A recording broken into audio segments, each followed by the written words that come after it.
हाँ जी, आ गए सब। क्लास 12th का एग्जाम है जी 26 तारीख को। उससे पहले हम चाहते हैं जी, बहुत डर लग रहा है, उस डर को खत्म कर लें। डर कैसे खत्म होगा? ढंग से पढ़ के। अब टाइम इतना बचा नहीं कि पूरा पूरा पढ़ लें, तो पढ़े वो जो सेलेक्टिव हो। तो मैं आपके सामने अभी शेयर्स में लेके आया हूँ दो वीडियोस। पहला वीडियो जो है वो एमसीक्यू बेस है, क्योंकि थ्योरी तो पूरी आएगी नहीं।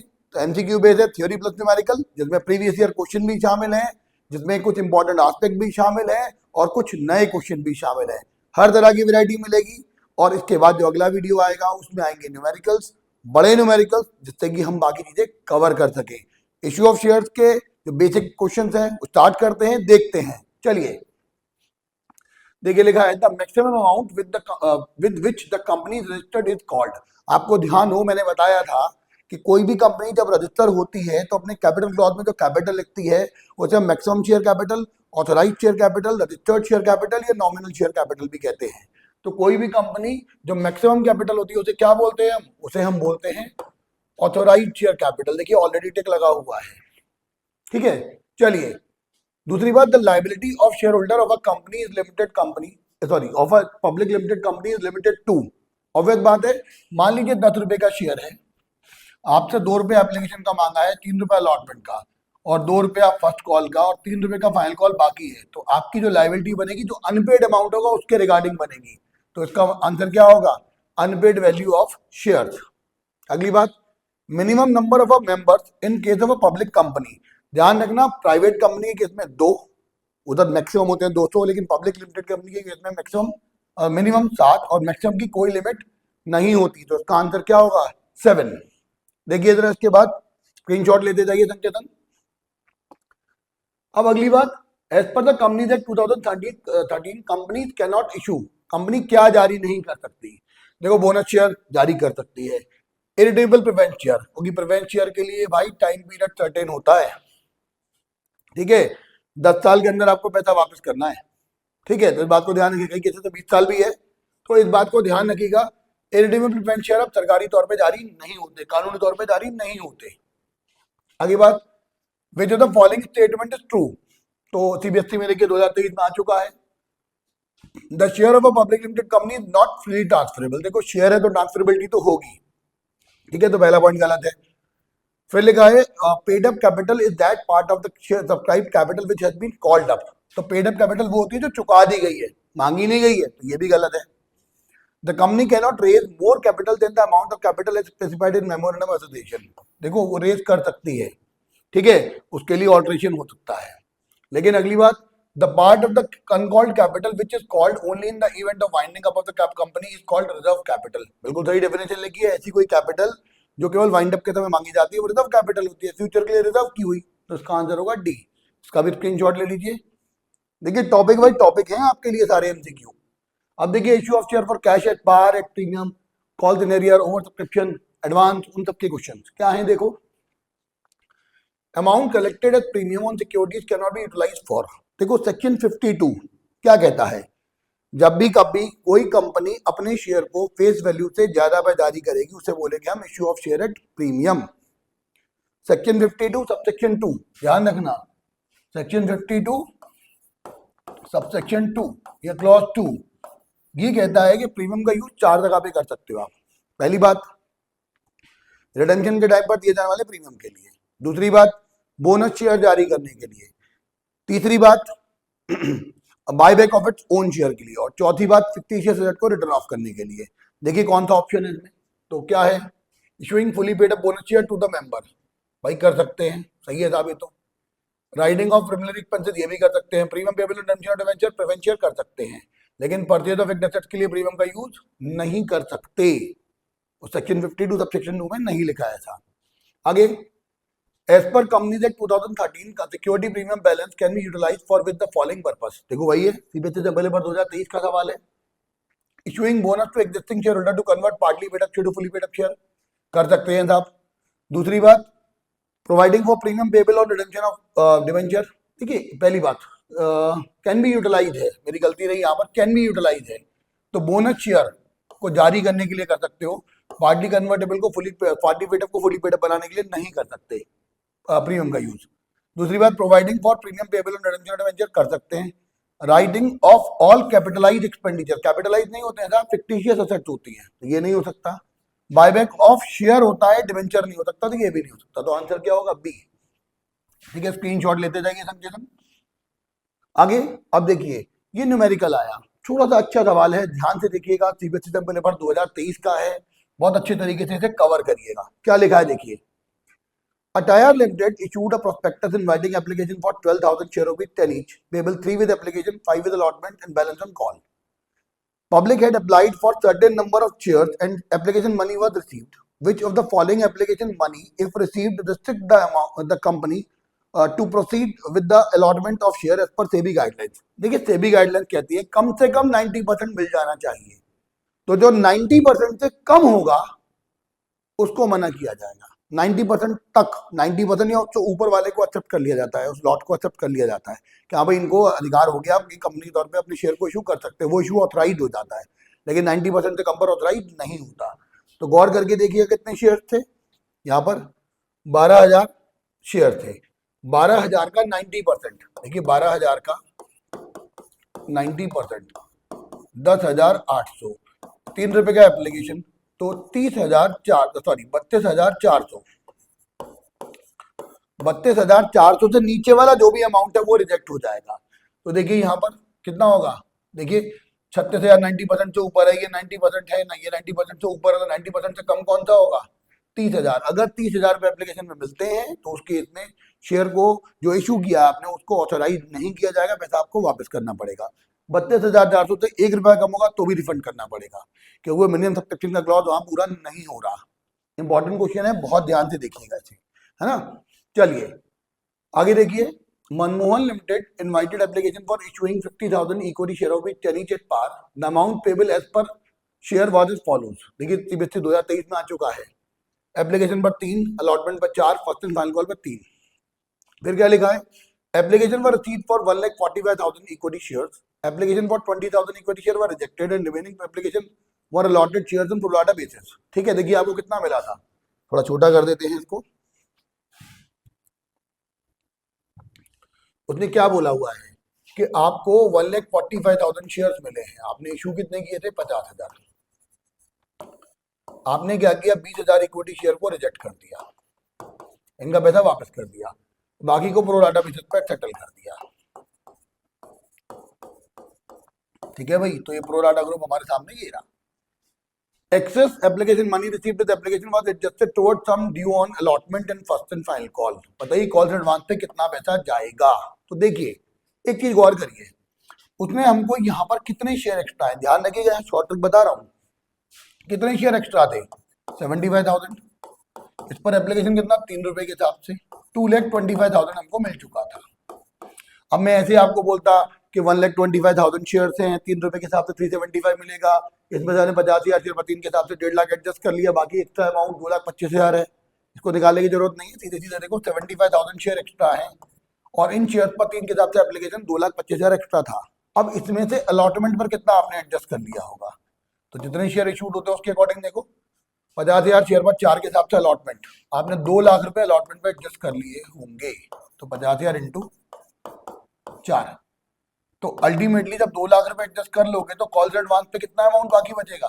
कॉल्स एडवांस पे एडजस्ट होने के लिए जो पैसा बचेगा वो बचेगा कितना?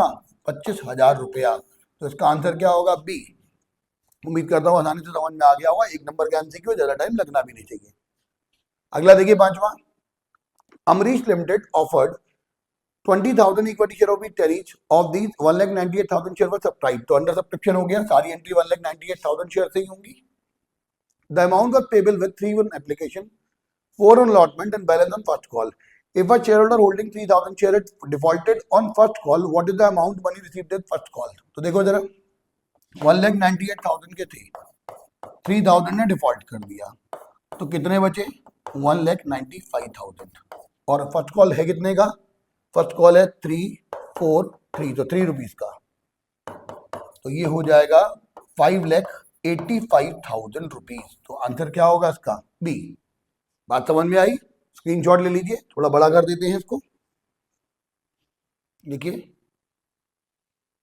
आराम से पूरा स्क्रीनशॉट ले लीजिए तसल्ली से, और अगर आंसर का लेना है तो ये आंसर का भी ले लीजिए। चलिए अब हम देखते हैं अगला सवाल।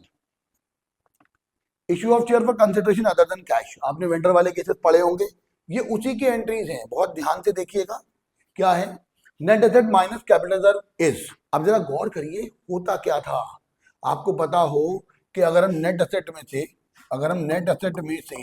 कंसिडरेशन माइनस कर दे तो निकलता है गुडविल या कैपिटल रिजर्व। लेकिन नेट एसेट अगर ज्यादा होंगी और पेमेंट कम होगा, कंसिडरेशन तो क्या निकलेगा? Capital reserve. अब अगर मैं देखिए इसको इधर ले जाऊं इसको इधर, तो क्या निकलेगा difference? Net assets minus capital reserve equal to consideration. तो इसका आंसर क्या है? Purchase consideration. बाकी डिटेल के लिए आप लोग पुरानी वीडियो देख सकते हैं, पूरे चैप्टर ढंग से डला हुआ है, आप एकदम सिस्टमैटिक वे में वहां सीख पाएंगे। ये केवल डायरेक्ट बता रहा हूँ आपको, पूरा क्लॉज मैंने वहां पे समझाया हुआ है।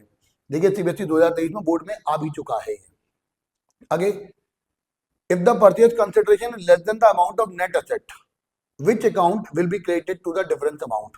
आपको ध्यान हो मैंने क्या कहा, नेट एसेट में से कंसिडरेशन जाएगा तो बचेगा कैपिटल रिजर्व, और कंसिडरेशन अगर ज्यादा है उसमें से अगर नेट एसेट कम रहती है तो डिफरेंस क्या निकलता है? गुडविल। तो यहाँ पे आंसर क्या होगा? बोल रहा है वो कि नेट एसेट, देखो purchase consideration less than the amount of net asset. इसको ऐसे भी लिख सकते हैं, अगर नेट एसेट ज्यादा है और कैपिटल आपने जो कंसिडरेशन कम पेमेंट किया है तो कैपिटल रिजर्व निकलेगा, और अगर नेट एसेट कम है और कंसिडरेशन ज्यादा है तो you are paying for goodwill. तो यहाँ पे आंसर क्या रहेगा? कैपिटल रिजर्व, क्योंकि यहाँ पर क्या है? नेट एसेट कम है। आगे देखिए अगला, virtual limited purchasing the running business of Vikram limited consisting of total assets of 10 lakh, liability of 2 lakh. Virtual limited paid 2 lakh immediately in cash and balance by issuing 7,000 shares of 100 each at a premium of 20%. The goodwill account will be debited by। और करिए जरा ध्यान से देखिएगा, आपने business कितने का acquire किया? असेट एक्वायर करी 10 लाख रुपए की, लायबिलिटी ली 2 लाख रुपए, तो asset minus liability net asset हो गई हमारे पास 8 लाख रुपए की। 2 लाख रुपए इमीडिएटली दे रहे हो तो 6 लाख रुपए हुए। अब 6 लाख रुपए को अब उसके बदले में आप कितना जारी कर रहे हो? 7 लाख शेयर 8,40,000 के। अब जरा गौर करिए, आपने उनको 6 लाख देना था और आप दे कितना रहे हो? आप दे रहे हो उसको 7,000 शेयर 100 प्लस 20 के हिसाब से 8,40,000 रुपए के। गौर करिए, आपने पहले देखा असेट माइनस लायबिलिटी, तो 10 लाख माइनस 2 लाख यानी 8 लाख रुपए आपको नेट असेट आपने एक्वायर करी है, और कंसिडरेशन आप कितने का दे रहे हो? आपने पहले 2 लाख नकद दे दिया, ये तो कैश कंसिडरेशन हो गया। कितना बचता बाकी? 6 लाख। अब आप शेयर दे रहे हो प्रीमियम पर 8,40,000 के, it mean you are paying 2,40,000 more, और ये जो 2,40,000 ज्यादा दे रहे हो ये क्या होता है? गुडविल। तो यहाँ पर क्या होगा? 2,40,000 से गुडविल डेबिट हो जाएगी कितने से? 2,40,000 से। देखिए बोर्ड में आ चुका है। अब अगला देखिए, Akshita limited issued fully paid up shares of ₹5 lakh in purchase consideration of net asset of 470. The balance of 30,000 will be। गौर करिए, असेट आप परचेज कर रहे हो कितने की? फुली इशूड किया है आपने 5 लाख की, और असेट परचेज कर रहे हो 470 की, ठीक है ना? नेट एसेट परचेज कर रहे हो 470 की, पेमेंट कर रहे हो 5 लाख का, यू आर पेइंग 30,000 मोर, और वो ज्यादा किसके लिए होगा? गुडविल के लिए। तो आंसर क्या होगा? देखिए आपने एसेट एक्वायर करी है 470 की, पेमेंट कर रहे हैं 5 लाख का, डेबिट में कमी है, तो आपका मतलब क्या है? वहां पे 30,000 रुपए डेबिट में जो कमी आएगी उसे किस नाम से दिखाएंगे? गुडविल। ठीक है भाई, कंसेप्ट पूरा पढ़ा हुआ है हमने। अब देखिए आगे, Shubham limited purchase the machinery of 380 from Ganpati limited. The payment was made by issue of 3,000 equity share of 100 each at a premium of 10% and the balance by issuing a check.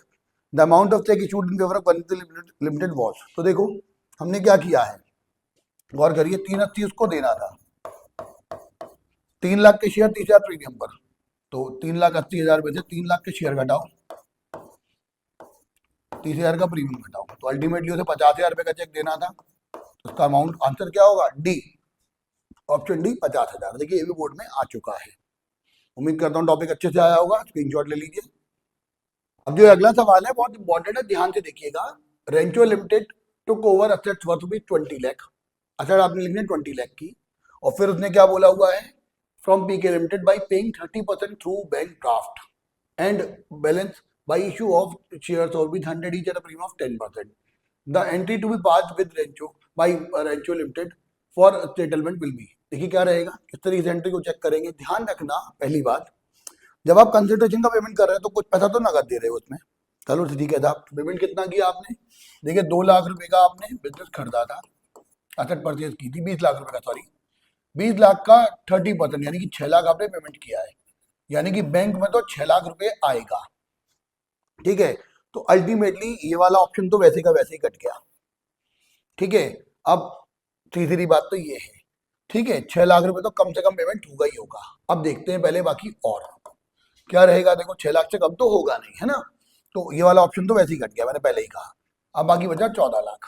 अब 14 लाख के लिए आप क्या कर रहे हो, 100 रुपए का शेयर 10 रुपए प्रीमियम पर, तो ये निकलेगा 12727.2727, ये शेयर निकलेंगे। तो अब देखो आपको पता हो, मैंने पहले भी अपनी पिछली क्लासेस में बताया है कि जो ये शेयर जारी होता है कभी पॉइंटों में जारी नहीं होता, हमेशा फुल वैल्यू पे जारी होता है। तो ये जो शेयर है 12727, इनको 100 से मल्टीप्लाई करो तो शेयर कैपिटल, और इसको अगर 10 से मल्टीप्लाई करो तो प्रीमियम।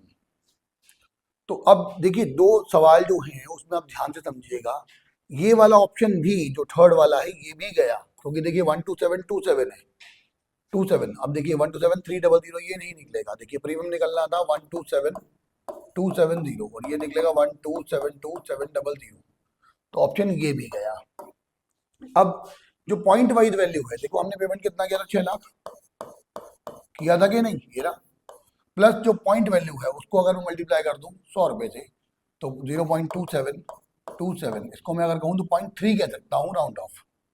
ठीक है ना, 0.3 अगर कहूँ 100 इंटू 0.3, तो आंसर क्या आ गया, 30 रुपए। तो 6 लाख प्लस 30 रुपए, तो आंसर होगा बी, क्योंकि पी&एल से कुछ भी अमाउंट चार्ज नहीं होता, इसलिए ये भी अमाउंट नहीं जाएगा। जो भी पॉइंट वाली वैल्यू निकलती है, फ्रैक्शनल वैल्यू निकलती है, उसको हम लोग पेमेंट करते हैं, ध्यान रखिएगा, पी&एल से चार्ज नहीं करते। तो इसका आंसर होगा बी। कैसे निकला, उम्मीद करता हूं समझ में आ गया होगा, स्क्रीनशॉट ले लीजिए। अब इसका अगला सवाल देखते हैं, 7वां क्या है, देखिए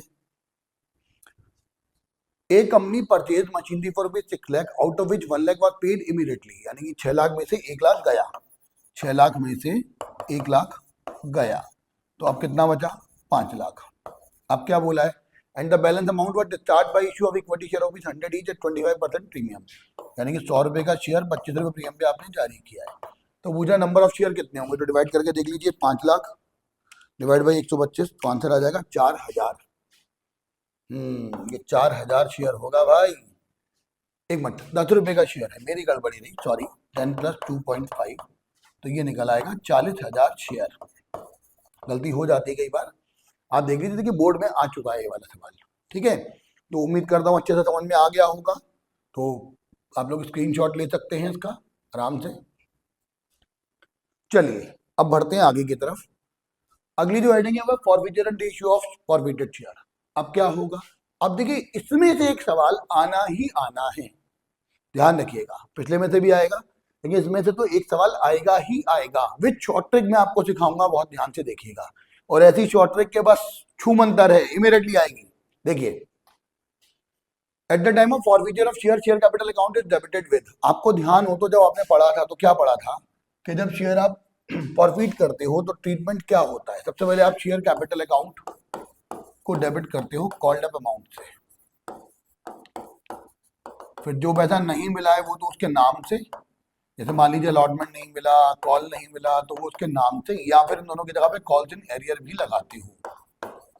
मैं फिर से कहूंगा कि डिटेल्स के लिए आप मेरे वीडियो देखिए, पूरा चैप्टर डला हुआ है बिल्कुल सिस्टमैटिकली, आप उसको देख लीजिए, आपको समझ में आ जाएगा। लेकिन अभी यहाँ पर केवल बोर्ड के हिसाब से इंपॉर्टेंट करना है, ये टॉपिक को रिवाइज करने का वक्त है, इस समय सीखा नहीं जाता है, इस टाइम में बताया जाता है कि हाँ भाई ये पढ़ लीजिए, ऐसे पढ़ लीजिए, ये आएगा, ढंग से करेंगे तो आ जाएगा सब कुछ। अब जो पैसा मिल गया होता है उसे हम क्या करते हैं, शेयर फॉरफीचर, तो अल्टीमेटली देखिए फॉरफीटेड अकाउंट में ट्रांसफर करते हैं। अब देखिए यहाँ पर शेयर कैपिटल को हमने किससे मल्टीप्लाई किया, कॉल्ड अप अमाउंट से, तो इसका आंसर क्या होगा, called up amount of share. देखिए बोर्ड में आ चुका है। What will be the correct sequence of event, कौन सी चीज किसके बाद होती है, तो ध्यान रखना सबसे पहले क्या होता है, कोई शेयर होल्डर होता है जो डिफॉल्ट करता है, सबसे नंबर 1 पर डिफॉल्ट होगा पहले नंबर पर। ठीक है, सीक्वेंस में पहली बार डिफॉल्ट लिखेंगे, डिफॉल्ट के बाद क्या होगा कि उसको हम लोग बकायदा नोटिस देंगे, नोटिस के बाद उसके शेयर फॉरफीट करेंगे, फिर उसके बाद अगर वो क्या होगा उसको हम लोग रीइशू करेंगे, और रीइशू के बाद जो बैलेंस बचेगा उसे कैपिटल रिजर्व में ट्रांसफर करेंगे। तो इसके बाद रीइशू होगा, रीइशू के बाद कैपिटल रिजर्व होगा, तो क्या होगा पहले, सेकंड, फर्स्ट, थर्ड, फोर्थ। तो देखिए ये वाला आज का आंसर हो गया, सेकंड वाला इजी था, वक्त आराम से समझ में आ गया होगा।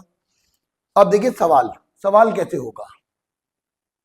Zyle Limited forfeited 700 share of P 10 each issued at a premium of 10%। देखना 700 रुपए का शेयर है, 10%, 700 शेयर है 10 रुपए वाले, 10% प्रीमियम पर, और for non payment of allotment money rupees 5% including premium. तो अलॉटमेंट नहीं मिला तो प्रीमियम भी नहीं मिला होगा। And the first and final call rupees 3 पर शेयर, 3 रुपए का आपको फर्स्ट एंड फाइनल कॉल भी नहीं मिला है। On forfeiture of share the forfeited account will be created with. अब देखिए आप अगर इसकी एंट्रीज बना के करेंगे तो बहुत टाइम लगने वाला है। मैं आपको डायरेक्टली शॉर्ट ट्रिक सिखा रहा हूँ क्योंकि टाइम ज्यादा है नहीं, तो उसी पॉइंट ऑफ व्यू आप आसानी से इसको करिएगा। देखिए वो 10 रुपए का शेयर था, 1 रुपया प्रीमियम था, आपने अलॉटमेंट पर 5 रुपए आपको नहीं मिला, 5। अब देखो 10 का शेयर था तो इसमें से आपको 3 चीजें रही होंगी, एप्लीकेशन, अलॉटमेंट और कॉल। कॉल आपको नहीं मिला 3 रुपए का, अलॉटमेंट 4 + 1 नहीं मिला। 10 रुपए का शेयर है, 7 रुपए की अलॉटमेंट और कॉल है, तो एप्लीकेशन कितने की रही होगी, 3 रुपए की। तो ये था वो जो अमाउंट आपको मिल चुका था, इसे बोलते हैं प्रॉफिट पर शेयर, क्योंकि ये आपने फॉरफिट किया होगा। गौर करके देखिए जितने शेयर, फॉरफीचर का बैलेंस कैसे निकालते हैं हम लोग, जरा ध्यान से समझिएगा।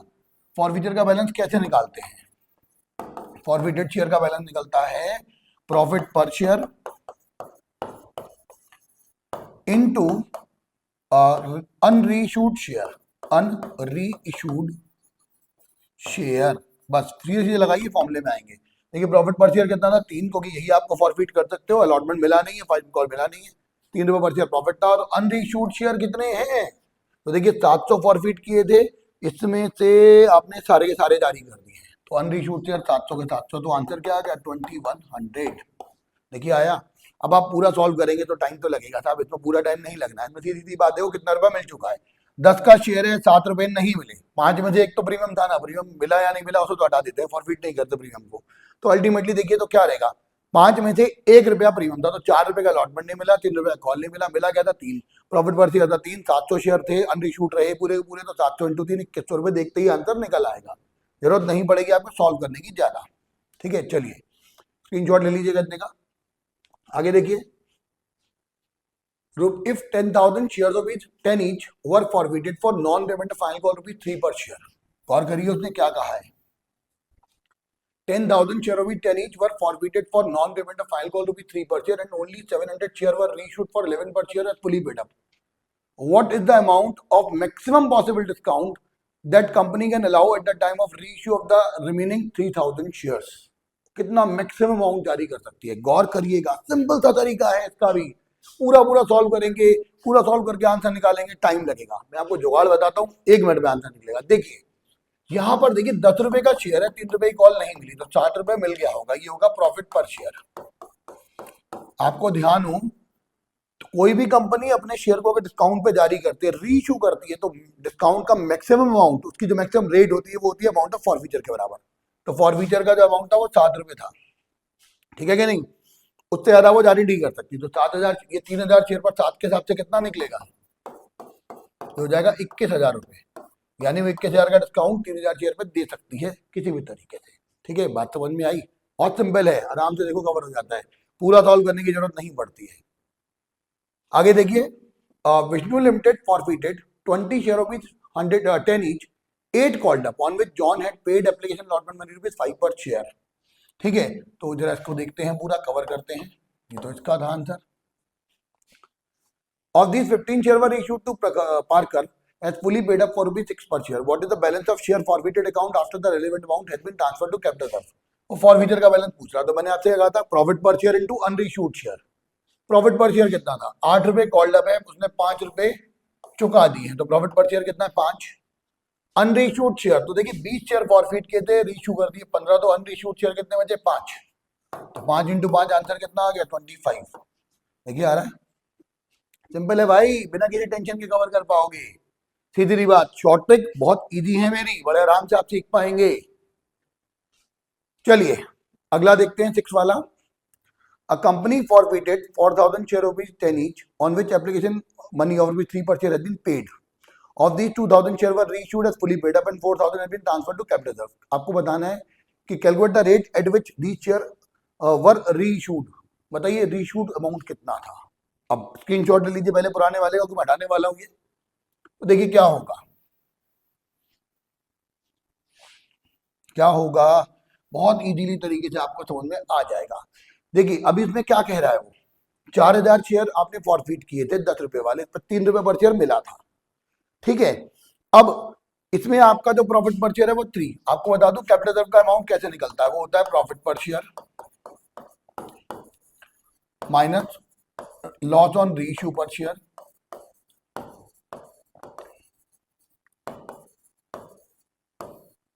ये माइनस करते हैं इसमें से, और मल्टीप्लाई करते हैं री इशूड शेयर से, ध्यान रखना री इशूड शेयर से, ठीक है। तो देखिए प्रॉफिट पर शेयर कितना है, उसने 10 रुपए के शेयर पर 3 हैज बीन पेड, 3 चुका दिया था, तो चुकाया था वो तो प्रॉफिट हो गया।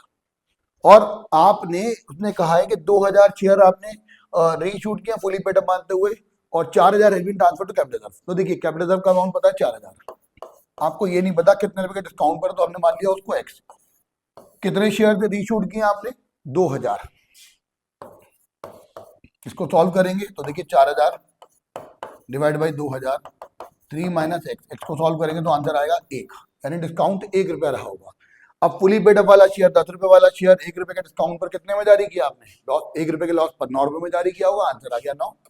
देखिए बहुत सिंपल है, पूरा सॉल्व नहीं करना आपको। कैपिटल रिजर्व का अमाउंट कैसे निकलता है, प्रॉफिट पर शेयर माइनस लॉस पर share into reshoot share.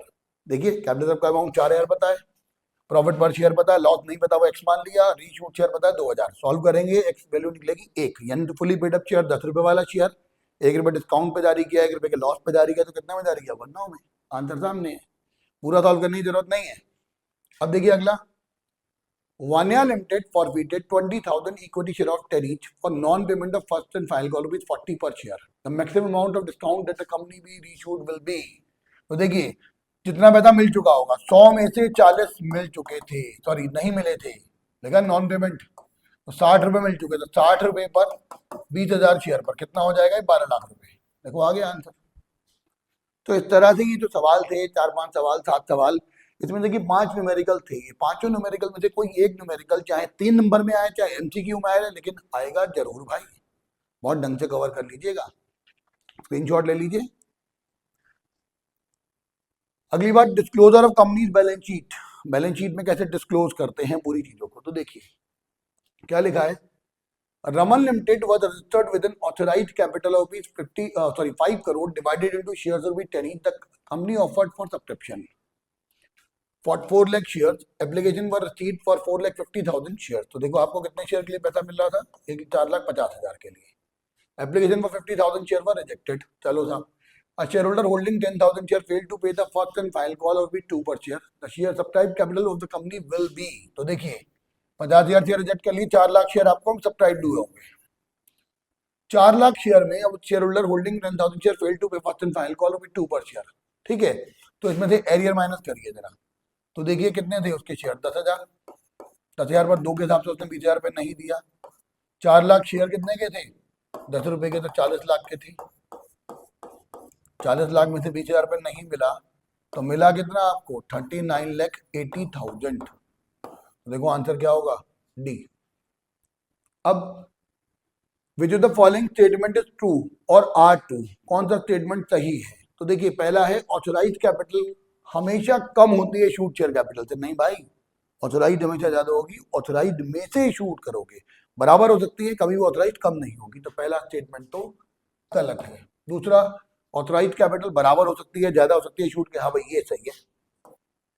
Subscribe share capital बराबर या कम हो सकती है सब्सक्राइब कैपिटल शूट कैपिटल के, ये भी बात सही है साहब, क्योंकि कम से कम इशूट में से जो इशूट होगा उसी के अकॉर्डिंग सब्सक्राइब होगा, उतना मिलेगा, या उससे कम मिलेगा, उससे ज्यादा थोड़ी ना मिल जाएगा, और जो होता है उसको वापस कर देते हैं हम, एडजस्ट करते हैं या फिर कहीं पर। सब्सक्राइब कैपिटल हमेशा ज्यादा होगी शूट कैपिटल से, भाई देखिए ऐसी सीधी बात है, शूट के बाद सब्सक्राइब होती है, सब्सक्राइब कभी भी शूट से ज्यादा नहीं हो सकती, ये गलत है, तो आंसर होगा सेकेंड और थर्ड, तो इसका आंसर हो गया सी। आगे देखिए, नॉमिनल शेयर कैपिटल इज, मैंने आपको कहा था ऑथराइज शेयर कैपिटल का ही नाम होता है दूसरा, इधर मैक्सिमम शेयर कैपिटल या रजिस्टर्ड शेयर कैपिटल या नॉमिनल शेयर कैपिटल भी कहते हैं। तो देखिए nominal share capital is that part of authorise capital which is issued by the company, तो भाई जो इशूड करते हो इशूड शेयर कैपिटल होती है, नॉमिनल नहीं होती है। The amount of capital which is actually applied by the prospective share holder subscribe share capital है, ये नहीं होगी। The maximum amount of share capital which a company is authorised to issue, जो कंपनी की capital clause में लिखी होती है, इसका आंसर सही है। The amount actually paid by the share holder, वो तो पेड अप शेयर कैपिटल होगी, आंसर का सी होगा। देखिए सी बेसिस ऊपर में आ चुका है। अब uncalled capital is that portion of that dash which is not yet been called up, and the portion of such uncalled capital of the to be called only in the event of winding of the company is called। तो देखो ऐसी कोई भी amount जो company के wind up पे मंगाया जाता है उसे कहते हैं कैपिटल रिजर्व, सॉरी हाँ रिजर्व कैपिटल।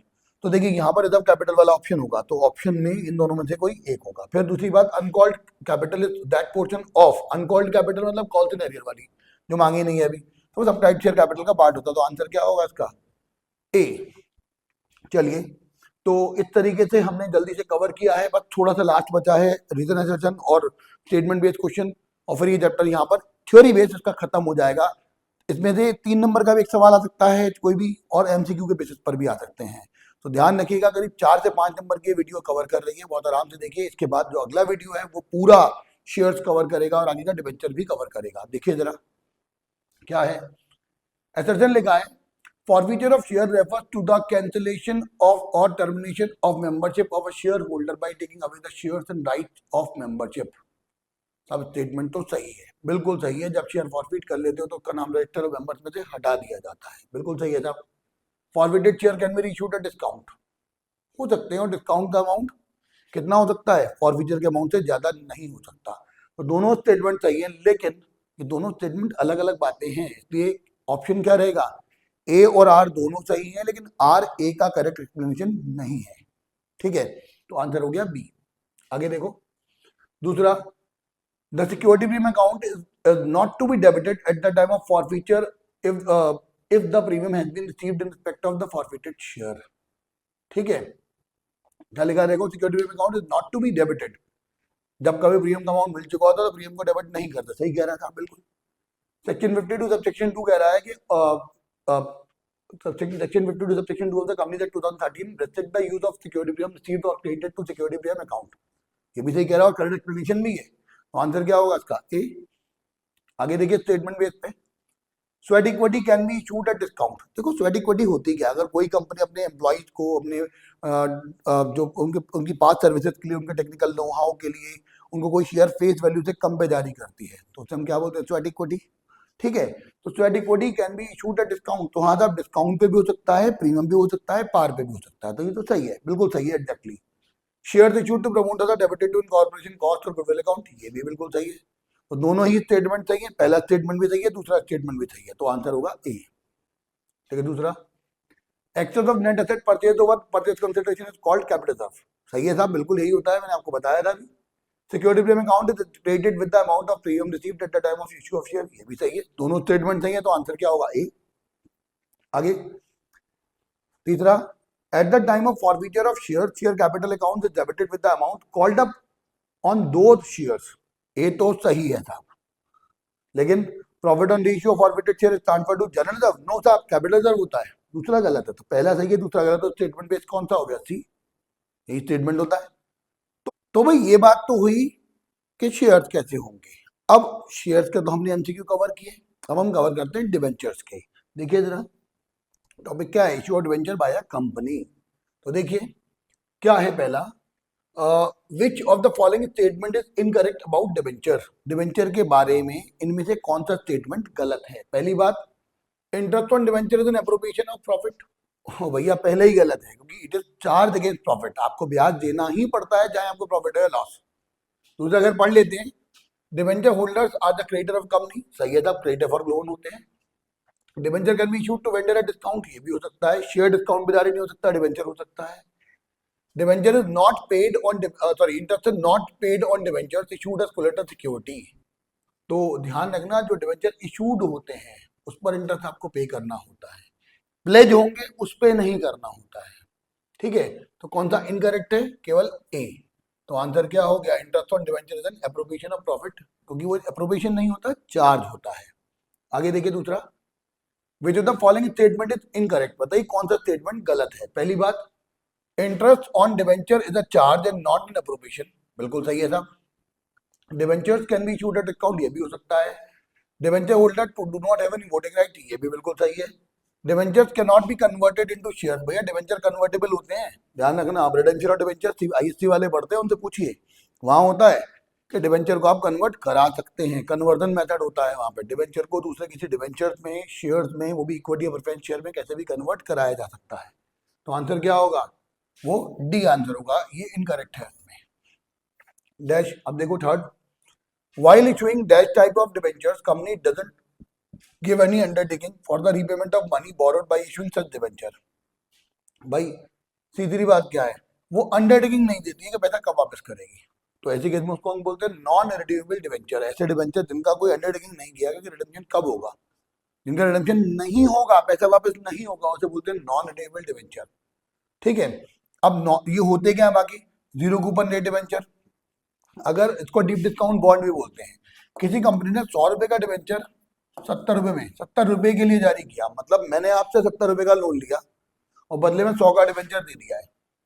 ठीक है, 70 रुपए का लोन लिया, 100 रुपए का डिवेंचर गिरवी रख दिया, एक का रख दिया, दे दिया, कहता भाई रख लो, और ये डिफरेंट 30 रुपीज यही आपकी अर्निंग होगी, मैं आपको ब्याज अलग से नहीं दूंगा। 70 रुपए लेके 100 रुपए दे रहा हूँ ना आपको, बस 30 रुपए यही आपके लिए, इसमें कोई ब्याज नहीं मिलेगा, तो डीप डिस्काउंट बॉन्ड या जीरो जीरो कूपन बॉन्ड कहते हैं। नॉन कन्वर्टेबल तो दूसरी फॉर्म में कन्वर्ट नहीं होता। सिक्योर्ड, जिसके अगेंस्ट कोई सिक्योरिटी रखी होती है, इसको हम लोग प्लेज्ड डिबेंचर भी बोलते हैं, ध्यान रखिएगा। अगली बात, चौथा क्वेश्चन, डिबेंचर इज, डेफिनेशन है डिबेंचर की, देखिए, a written instrument acknowledgement a debt written by the holder. भाई होल्डर नहीं जारी करता, इसको कंपनी से द्वारा रिटन एक्नॉलेजमेंट मिलता है, तो ए क्या है, गलत। एन ओरल एक्नॉलेजमेंट तो रिटन होता है, ये भी गलत है। तीसरा, a written instrument acknowledging a debt written by this company, ये बिल्कुल सही है, तो आंसर क्या होगा, सी। ठीक है ना, चलिए अब फोर्थ देख सकते, देखिए, Rohit limited issued 2009% debenture of 100 each eight ₹95 पर debenture, 9% debenture account will be created by. तो देखिए, अगर आप डिबेंचर अकाउंट पे जारी करते हो तो एंट्री क्या होती है, bank to debenture application and allotment, फिर debenture application and allotment discount to debenture. तो आपने 20 लाख के डिबेंचर, सॉरी 2000 से 100 रुपए वाले 2 लाख के हो गए, 2 लाख के डिबेंचर 95 में 190 में जारी किए, तो 10,000 रुपए क्या हो जाएगा, डिस्काउंट। तो डिबेंचर अकाउंट कितने से क्रेडिट होगा, फुल वैल्यू से, यानी पूरे 2 लाख रुपए से, तो आंसर होगा सी। स्क्रीनशॉट ले लीजिए जल्दी से। अब देखिए, issue debenture for cash with terms of redemption of debenture, क्या है देखिए जरा इसमें, the following journal entry appears in the books of X company limited, bank account debit, loss on issue debenture account debit, 12% premium debenture account ₹10 lakh, और premium redemption of debenture. आपको बताना है कितना डिस्काउंट था, कितना रेट ऑफ डिस्काउंट था, जरा गौर करके देखिएगा। इसमें दो चीजें शामिल होती हैं, एक होती है डिस्काउंट और एक होता है प्रीमियम ऑन रिडेम्पशन। और प्रीमियम ऑन रिडेम्पशन कितना था, 1 लाख, तो अल्टीमेटली आपने डिस्काउंट कितनी दी होगी, 50,000, और ये 50,000 इस 1 लाख का कितना, 10 लाख का कितना परसेंट हो जाएगा, 50,000 डिवाइडेड बाई 10 लाख इंटू 100, तो ये निकलेगा 5%।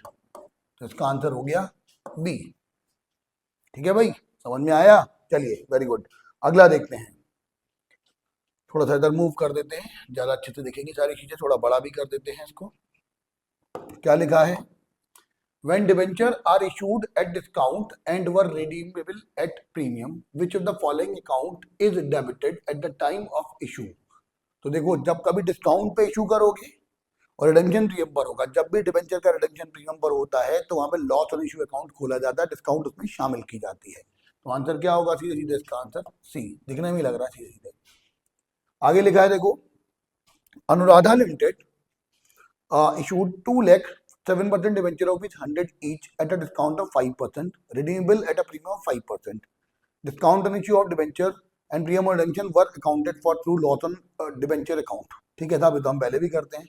On issue of debenture loss on account debenture will be, तो देखिए सीधी सिंपल सी बात समझिएगा, 5% डिस्काउंट है, 5% प्रीमियम रिडेम्पशन, तो टोटल में 10% का नुकसान हो गया। तो 10% कितना होगा, ऑब्वियस बात समझिए, 2 लाख डिबेंचर थे 100 रुपए वाले, इसका 10%, तो 20 लाख 2 करोड़ का 10% हो जाएगा 20 लाख रुपए।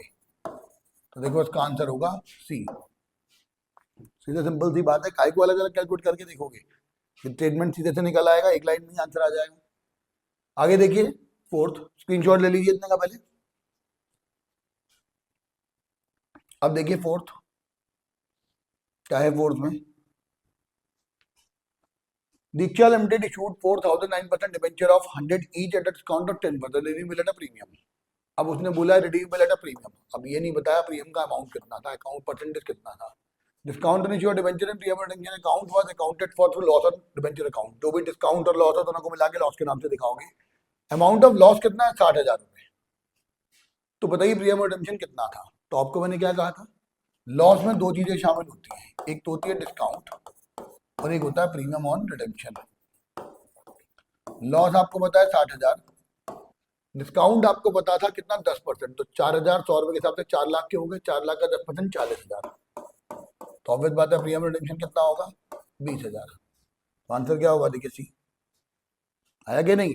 बहुत इजी टेक्निक है यार, बड़े आराम से निकलते हैं सवाल, दिखने में लगते हैं बड़े, होते नहीं है। बोर्ड में बहुत इजी है, 1 मिनट भी नहीं लगता पूरा करने में। तो देखो elite limited issued 20,000 9% debenture of which 100 each at a discount of 10%, redeemable at a premium. On issue of debenture loss on issue debenture account खोला जाएगा और डेबिटेड विद 4 लाख। जो on issue of debenture loss on issue account 4 lakh रुपए, premium redemption पूछा, same ऐसे ही है। देखो loss पता है 4 लाख, डिस्काउंट कितना है 10%, तो 20,000 100 रुपए वाले कितने के हो गए, 2 लाख 20 लाख, 20 लाख का 10% 2 लाख रुपए। तो यहाँ पे कितना आंसर आ जाएगा, 2 लाख प्रीमियम रिडम्पशन। तो देखिए ये सिंपल वही वाला सवाल रिपीट हो गया है, तो 2 लाख। ठीक है भाई, आया क्या नहीं। स्क्रीनशॉट ले लीजिए पूरा। चलिए तो इसको हटा देते हैं भाई, आप स्क्रीनशॉट ले लीजिए ढंग से, ज्यादा अच्छा रहेगा। ले लिया भाई। चलिए देखते हैं, बहुत इजी है। देखिए सब कुछ बहुत आसानी से चलता है, बस आप ढंग से कवर कीजिए और बिलीव इन योरसेल्फ। ध्यान रखिएगा 2 ही दिन बचे हैं बस, 2 दिन के बाद आप फ्री। 2 दिन बाद ढंग से पढ़ लीजिए, बहुत अच्छे से मेहनत कर लीजिए।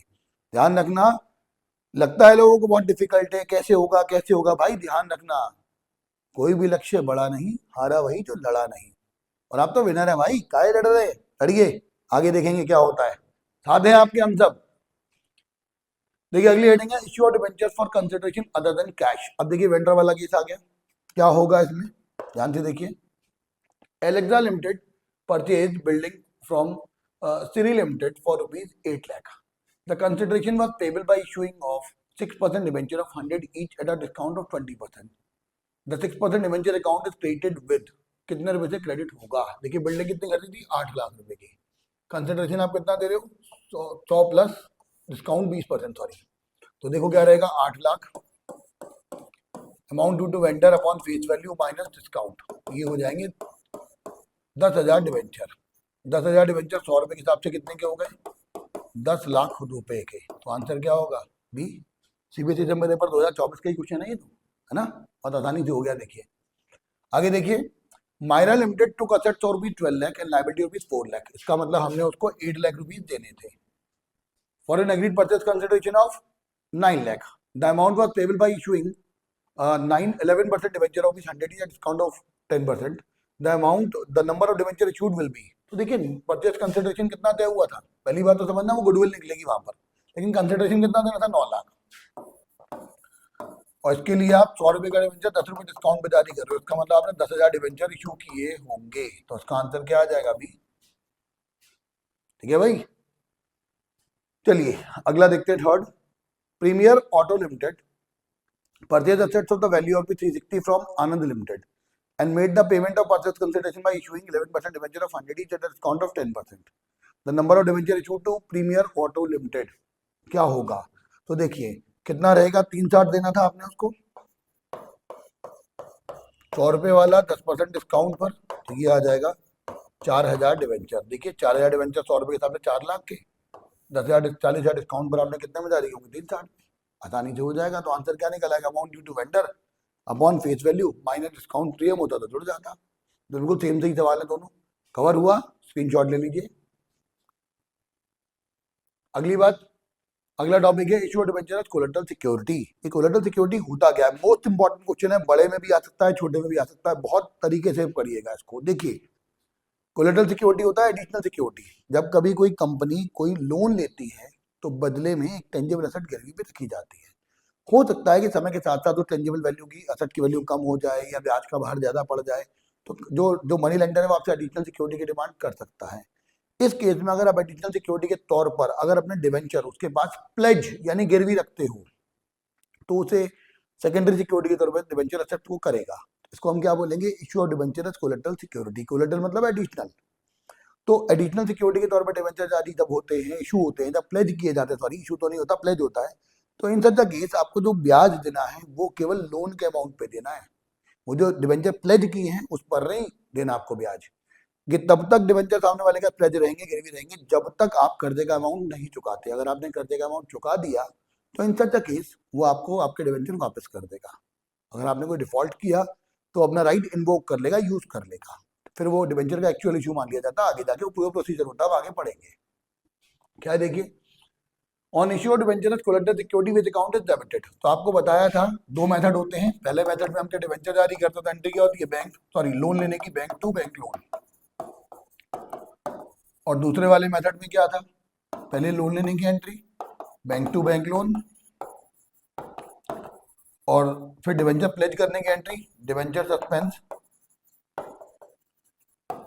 Account debit to debenture account. तो कौन सा अकाउंट डेबिट हो रहा है यहाँ पर? Debenture suspense account. तो आंसर क्या होगा? डी। आगे देखिए, when debentures are used as collateral security it serves with a guarantee for। मैंने आपसे क्या कहा था? कब जारी होते हैं? पहले कोई आपने टेंजिबल एसेट गिरवी रखी होगी उसके बाद। तो ये क्या होता है? ताकि प्रिंसिपल का अमाउंट, जो प्रिंसिपल अमाउंट आपको चुकाना है उसके लिए सिक्योरिटी मिल सके। तो आंसर क्या है? Repayment of principal amount. ठीक है, पेमेंट ऑफ डिविडेंड के लिए यूज नहीं होता है, बोनस शेयर के लिए भी यूज नहीं होता, और एम्प्लॉय की सैलरी के लिए भी यूज नहीं होता।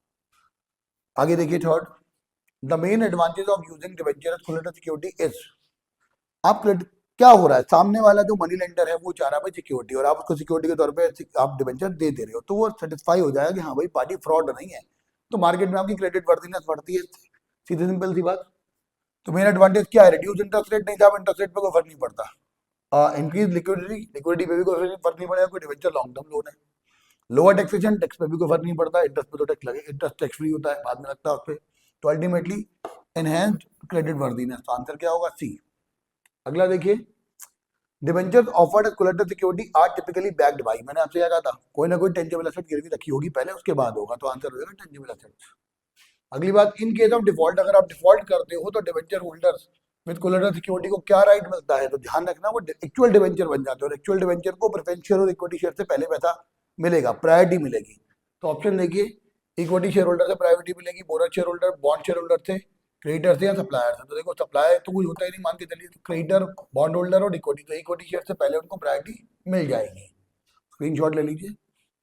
चलिए देखते हैं अब अगला, इंटरेस्ट ऑन डिवेंचर और डिस्काउंट रिटर्न ऑफ की एंट्री क्या होंगी? देखो जरा, इंटरेस्ट ऑन डिवेंचर, मैंने आपको पहले कहा था चार्ज अगेंस्ट प्रॉफिट होता है, एप्रोप्रिएशन ऑफ प्रॉफिट नहीं होता, चाहे प्रॉफिट हो या लॉस आपको देना ही होता है। तो आंसर क्या हो गया? Charge. Debenture interest is paid to the debenture holder. कैसे दिया जाता है? तो आपको ध्यान हो, डिवेंचर के आगे एक सर्टेन रेट लिखी होती है, इसे बोलते हैं कूपन रेट या इंटरेस्ट रेट। तो प्रीडिटरमाइंड रेट होती है, ऑलरेडी पहले से लिखी होती है, तो इसका आंसर क्या होगा? Predetermined rate. आगे, Dove Limited issued 8,011% debenture of 100 each at a premium of 5%. The total amount of interest on debenture of these year for 1 year will be। तो देखो, 8,000 डिवेंचर था 100 रुपए वाले, तो कितने के हो गए? 8 लाख रुपए के। इस 8 लाख पर आपको कितना ब्याज देना है? ये रेट लिखिए, देखो कितना, 11%। तो ब्याज हो जाएगा 88,000। आया बच्चों? चलिए देखिए, fourth, William pen limited issued 10,007 debenture of 100 each at discount of ₹4। It has a balance of security premium of 25,000। It will write off discount on issued debenture। तो डिस्काउंट को रिटर्न ऑफ कैसे करेगा? जरा गौर करके देखना। डिस्काउंट थी कितनी? 10,000 debenture, 100 रुपए वाले, तो 10 लाख के हो गए। ठीक है, 10 लाख पर अब देखिए 4 रुपए के हिसाब से, ऐसे छोड़िए, इसको ऐसे देखते हैं, 10,000 डिवेंचर पर 4 के हिसाब से डिस्काउंट है, तो 40,000 रुपए की डिस्काउंट हो गई। अब इसमें से 25,000 आपको पहले मौका किससे लेते हो? सिक्योरिटी प्रीमियम से, फिर बच जाए तो स्टेटमेंट ऑफ P&L से। तो 25,000 का सिक्योरिटी प्रीमियम का बैलेंस ही रखा आपको। तो स्टेटमेंट ऑफ पीएनएल से आप कितना लोगे? 15,000 रुपये। ऑप्शन ढूंढिए कौन सा है।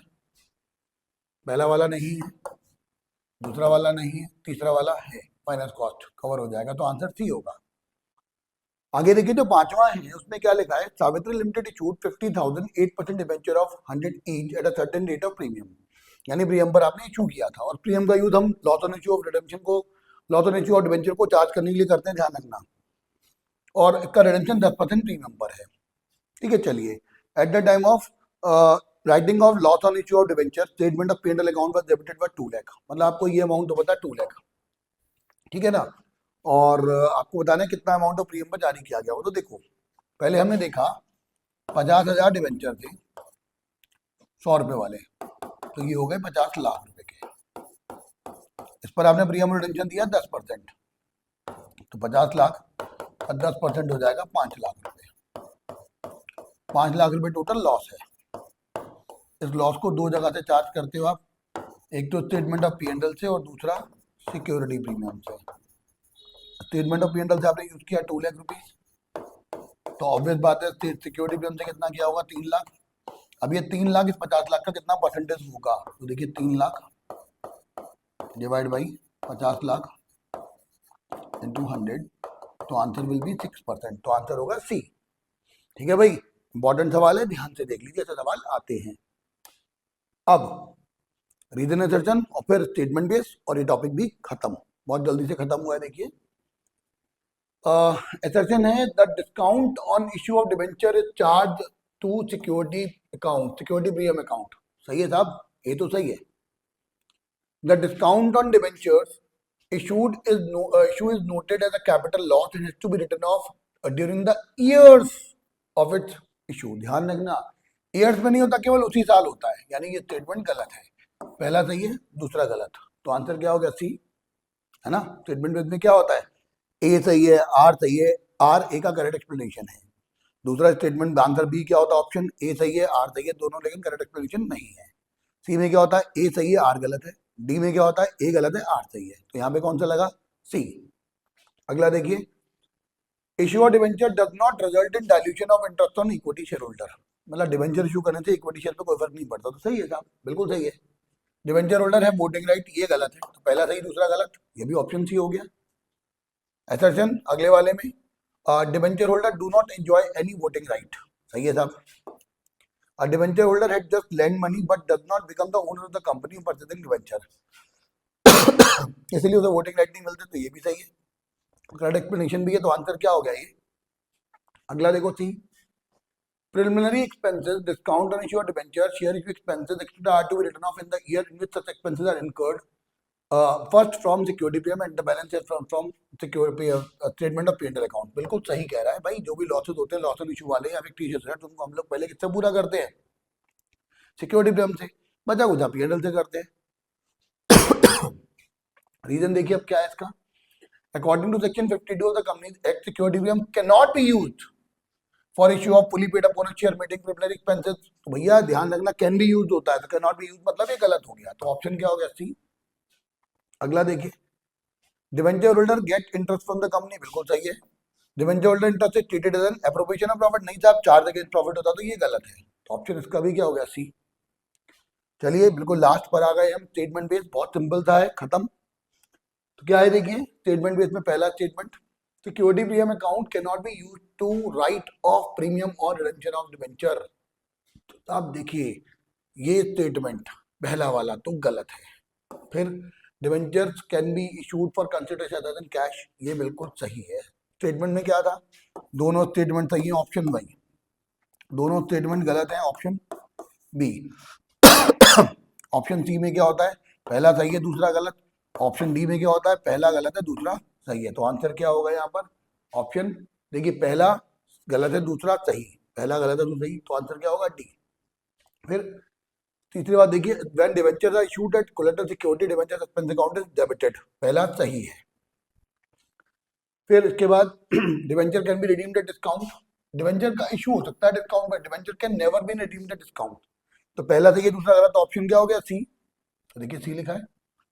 आगे देखिए अगला last, debentures are shown as long term borrowing in the balance sheet, बिल्कुल एक्यूरेट था।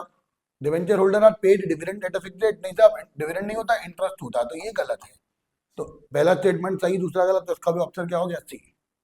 तो देखिए भाई, इस तरीके से हमने शेयर और डिवेंचर की जो एमसीक्यू बेस्ड थ्योरी आती है, करीब 6 से 7 नंबर की टोटल, और छोटे छोटे से न्यूमेरिकल जो आते हैं वो कवर किए हैं। बहुत ढंग से आप इन चीजों को कवर कर रहे हैं।